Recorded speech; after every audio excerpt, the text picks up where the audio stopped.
Kaliwat kanang apoy, nakasusulasok na usok. Isang malawak na sunog sa bundok ng basura na 3 linggo nang inaapula. Ang epekto ramdam sa malaking bahagi ng Metro Manila at kalapit na probinsya. Pero sabi nga nila walang usok kung walang apoy. Ano nga ba ang naging nitsya ng pag-aapoy ng Navotas Sanitary Landfill? Pag-usapan natin. Higit 40 ektarya ang kabuang sukat ng Navotas Sanitary Landfill. Katumbas yan ng 1,000 basketball court ng mga barangay o isang malaking mall sa mga syudad. Ang operator, ang Philippine Ecology Systems Corporation o PHILECO.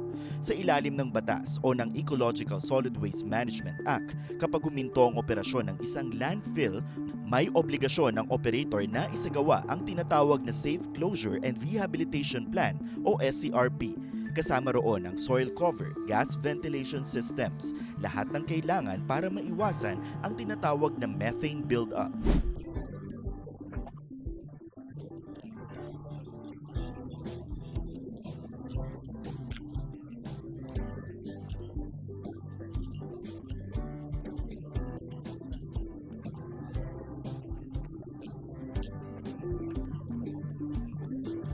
Noong May 2023, sinabihan ng Navotas City Local Government ang PHILECO na hindi na i-renew ang kanilang prangkisa. Noong August 2025, formal na itong nag-expire pero binigyan pa rin sila ng palugit ng Environment Department.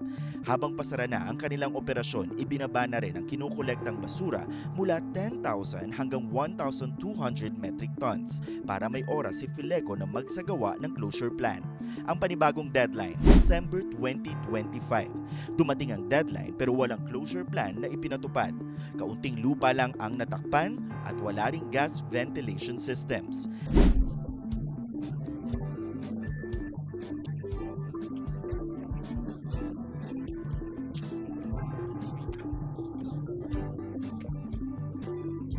Pero bakit nga ba iniuugnay ang issue sa San Miguel Corporation?